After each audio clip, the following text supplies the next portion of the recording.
Привет! Продолжаем заниматься ерундой, извлекая музыку из видеоигровых приставок. Сегодня рассмотрим свежий секвенсор для Game Boy Advance и Nintendo 3DS, который к тому же отлично эмулируется на всех ваших девайсах. 16-шаговый секвенсор, степер, вдохновленный инструментами Electron. И если вы никогда не представляли себе принцип работы Digitakt и Digiton, то степер поможет вам чуть-чуть в этом разобраться. Нам доступны 4 звуковых канала и 6 банков памяти по 8 паттернов, которые можно поставить в очередь воспроизведения. Проект имеет открытый исходный код, и его можно бесплатно скачать от разработчика. Вы также можете попробовать его в браузере. Я узнал о ROM в начале 2023 года, и он показался мне достаточно унылым и непрактичным. Но все меняется. Секвенсор дополняется функциональными возможностями и на данный момент уже может быть полезным в различных комбинациях для вашего творчества. Но обо всем по порядку. Для начала давайте разберемся с тем, что у нас отображено на экране. Справа у нас есть 6 банков, между которыми мы можем переключаться. Ниже у нас есть скейлинг, это гаммы, на случай, если вы хотите прописывать нотки, которые сразу будут хорошо звучать без диссонансов. Настройка BPM. Все изменения происходят с помощью шифтов, а если зажать Select Shift, то мы будем менять значения на десятые. Ниже есть настройки.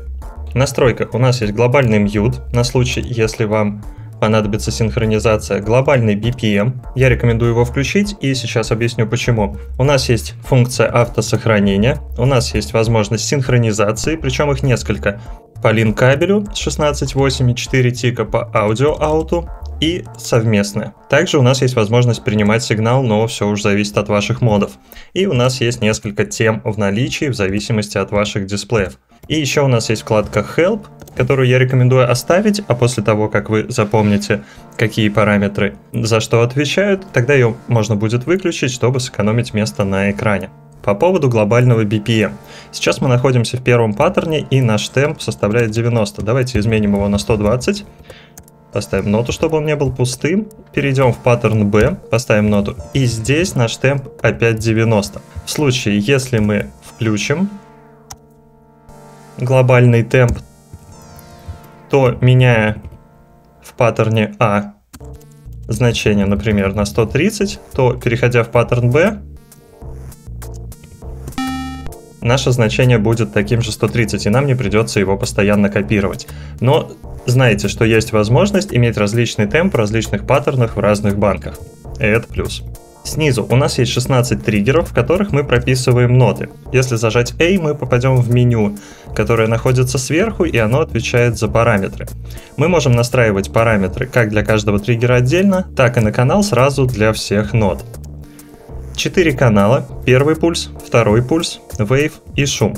Первый пульс отличается наличием свипа и его настройка, который позволит нам сделать арпеджио или кик-драм. Второй пульс имеет настройки глубины, громкости, времени, направления, триггер кондишн и панорамирование, левый, правый и середина. Wave канал имеет 2 голоса, голос A, голос B, и возможность проигрывать их совместно. У нас есть 3 формы волны: синус, пила и квадрат, а также тип, с которыми они будут играть. Находясь на выборе канала, на B мы можем их мьютить, блокировать и разблокировать.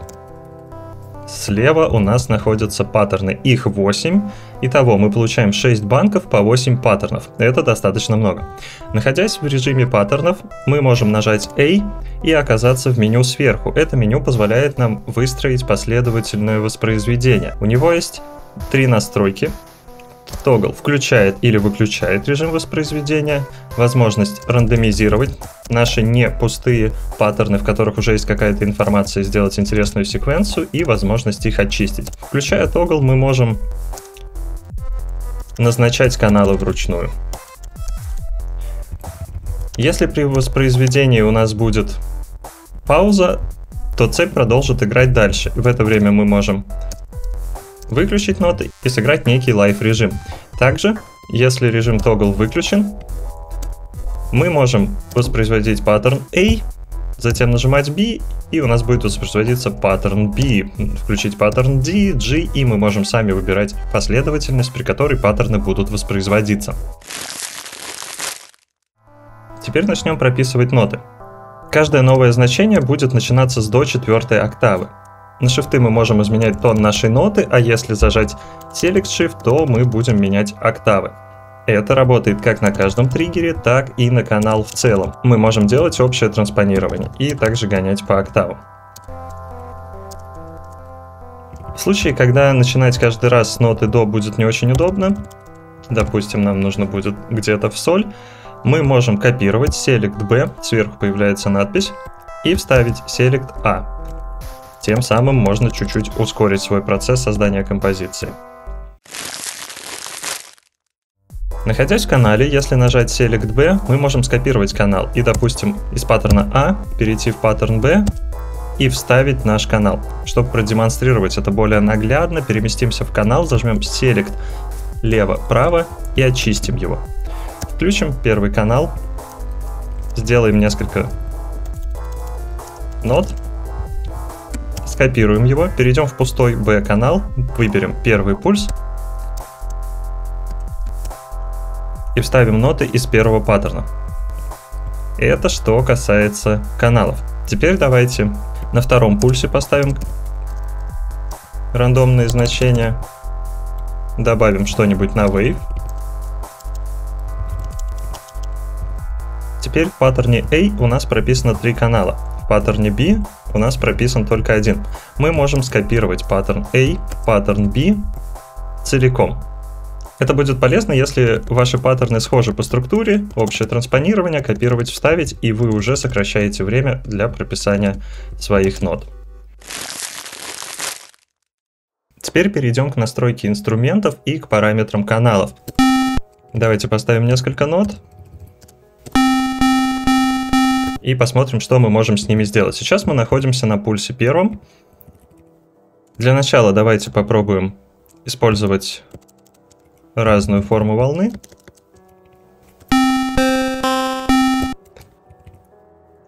Поехали. Значит, shape 12, 25, 50, 75, все по классике. Громкость,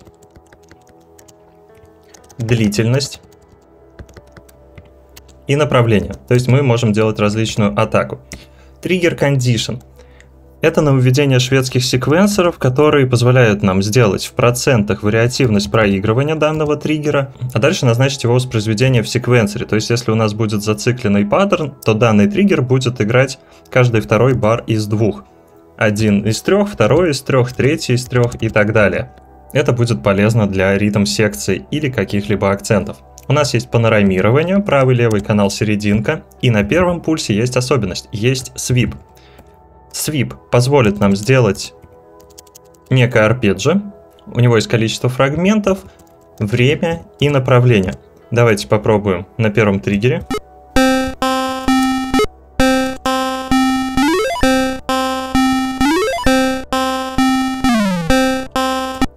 Хорошо.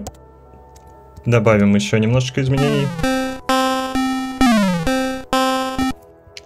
А также свип позволит нам создать кик-драм.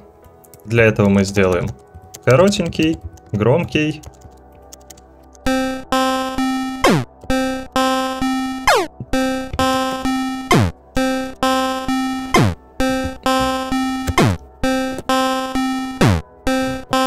Второй пульс имеет чуть меньше настроек.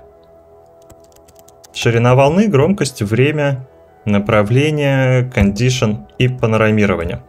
У Wave канала в настройках есть два голоса, A, B, и возможность, чтобы они звучали совместно. Настройка громкости, панорама, кондишн. Два голоса на выбор имеют 3 волны. Синусоиду, пилу, квадрат, а также тип. 4 типа, их воспроизведения. Мы можем настроить разное звучание и громкость. Теперь первый триггер звучит у нас в голосе A, второй в голосе B и третий вместе.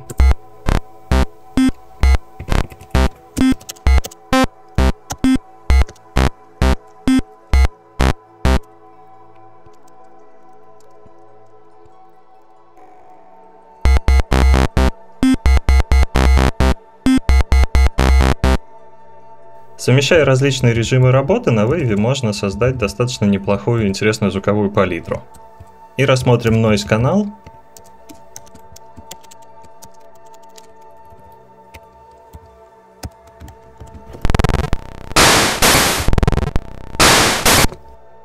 Здесь у нас не так много настроек, есть два варианта воспроизведения A и B. Громкость, время, направление, condition и панорама.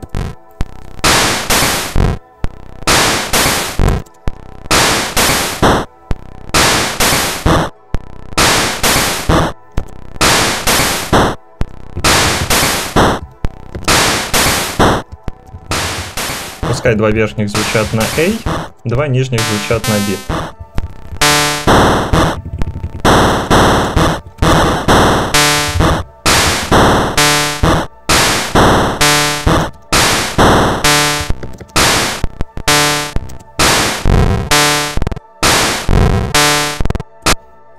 Немного о специальных возможностях. Кик на пульсе и ARP с помощью свипа я уже показал, и теперь покажу вам возможность Kill.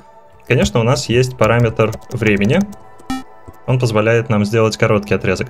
Но если у нас будет какой-то лидовый инструмент, и мы не захотим делать триггер отдельно, или при каком-то сценарии использования он нам все-таки понадобится, то Kill мы можем сделать классическим образом, добавив значение с минимальной громкостью и поставить его в тот тик, в котором звук должен быть отключен. На этом с навигацией вроде бы и все. Думаю, проблем с написанием нот у вас возникнуть не должно. Самое главное, что вы можете все копировать, килить, совмещать паттерны, устанавливать из них цепочки или запускать все это дело вручную. Основные моменты навигации разобрали, теперь выделю плюсы. Степпер легко эмулируется всеми возможными системами и передает клок по аудио. В связке с более серьезными инструментами ему можно найти прикольное применение, конечно же, в зависимости от стилистики ваших композиций. Еще один важный плюс — это поддержка проекта. Степпер часто обновляется и дополняется новыми функциями. Возможно, в будущем у нас появится больше звуковых решений и полезных изменений. На данный момент появилось последовательное воспроизведение и синхронизация, что позволяет использовать ROM уже более серьезно. Степпер может использовать тактовый выход аудио и линк-кабель, а также входной сигнал для синхронизации с внешним оборудованием. Когда функция синхронизации активна, звук щелчка будет передаваться на левый канал, а монофонический аудиосигнал на правый канал. Это прекрасно работает с волками и покет-операторами. Обратите внимание, что громкость вашей консоли может быть слишком низкой для запуска синхронизации, и тогда вам потребуется дополнительное усиление исходящего сигнала. Ну и обычно все сквозные потоки достаточно слабые. В связке с LSDJ вам необходимо установить грув в значении 4.4, а не привычные 6.6. И отсюда можно сразу перейти к минусам. Малоприятный, но не самый значительный факт про тайминги. Степпер достаточно странно считает темп, и его ровное значение 90 ударов в минуту на любом другом оборудовании будет соответствовать значению 90,7. Учитывайте этот момент без прямой синхронизации по проводам. Огромным минусом является отсутствие возможности копировать информацию между банками памяти. Это усложняет процесс создания объемной композиции и занимает слишком много времени на однотипные действия. Достаточно скромный набор звуковых возможностей и эффектов. Вряд ли вы сможете использовать степпер как самостоятельный инструмент, да и прописывать простенькие мелодии будет в разы удобнее в LSDJ или Nano-Loop. Мне не хватает возможности быстрого перемещения между каналами и паттернами. Опять же, слишком много времени занимает простое копирование, но, возможно, это появится в будущем и будет реализовано неким сочетанием кнопок. Было бы удобно. А еще ROM не запускается на простеньком флеш-картридже для Advance.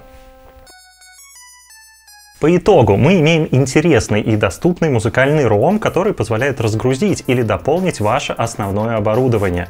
Я рекомендую ознакомиться с ним в любом случае. Конечно, сравнивать его с Nano-Loop пока еще очень и очень рано, но мы будем надеяться на дальнейшее и продуктивное развитие проекта и ожидать от него все более удобных и полезных функций. В любом случае, это здорово, что появляются современные возможности извлекать пищалки из игрушек. А на этом все. Пишите и слушайте только хорошую музыку. Пока-пока!